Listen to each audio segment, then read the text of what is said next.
Subscribe कीजिए daily trending news channel को और बेल आइकन को दबाइए लेटेस्ट न्यूज सबसे पहले पाने के लिए। આ સારું થયું કે પાકિસ્તાને પાયલોટને પાછો મોકલવાની જાહેરાત કરી દીધી, નહીં તો એ રાત કતલની રાત હતી કે પુરવાર કરો કે આ બધું ઘરમાં જ કર્યું છે મોદીએ, એમાં ખોટા પડ્યા।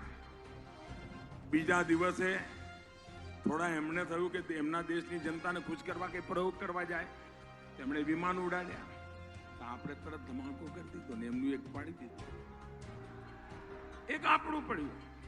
આપણો પાયલોટ પકડાણો તો આ લોકોને તો જાણે બગાસું ખાતા પતાસું આવી ગયું। એમને થયું કે હવે અમારો પાયલોટ મોદી જવાબ આપે। આગલા દાડે આટલું મોટું બધું પરાક્રમ કર્યું, બધું બાજુમાં, એક જ મુદ્દો આપણા પાયલોટનું શું, એની જિંદગીનું શું, ચાલુ કરી દીધું।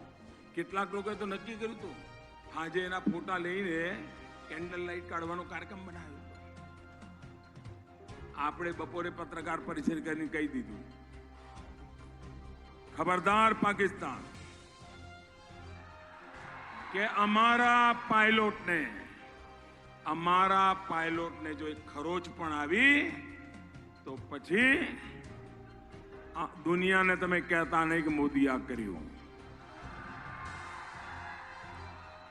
અને તમને ખબર હશે અમેરિકાના એક પ્રવક્તાએ નિવેદન કર્યું હતું, અમેરિકાના રાષ્ટ્રપતિએ એક નિવેદન કર્યું હતું કે ભારત કશું મોટું કરી બેસશે, એવું નિવેદન આવ્યું હતું।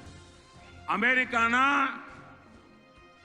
ઉચ્ચ એક વ્યક્તિએ એક નિવેદન કર્યું કે મોદીએ બીજા દિવસે એક સાથે 12 મિસાઇલો હુમલો કરવાનું કરીને ક્યાં કહ્યું હતું પરિસ્થિતિ ગંભીર થઈ જાત। આ સારું થયું કે પાકિસ્તાને પાયલોટને પાછો મોકલવાની જાહેરાત કરી દીધી, નહીં તો એ રાત કતલની રાત હતી। આ અમેરિકાએ કહ્યું। મારે એ બાબતમાં જ્યારે કહેવાનું હશે ત્યારે કોઈક દાડો જમાનો આવશે ત્યારે વાત કરીશું। આ તો અમેરિકાએ કહ્યું। ભાઈઓ, આપણો પાયલોટ હેમખેમ 24 કલાકમાં એમને પાછો નથી આવ્યો।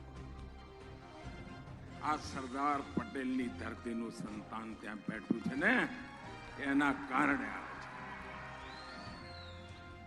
મારું કહેવાનું તાત્પર્ય આ છે કે દેશને વિકાસ કરવો હોય, દેશને પ્રગતિ કરવી હોય, અગર જો સુરક્ષા ન હોય, આજે અફઘાનિસ્તાનમાં આટલા વખતથી બધા ચાલે છે તોફાનો, લોકો ત્યાંય જીવે છે, લોકોના છોકરા ત્યાંય નિશાળે જાય છે, પરંતુ દેશ પાછળ જઈ રહ્યો છે કારણ કે આતંકવાદે તબાહ કરી નાખ્યો છે।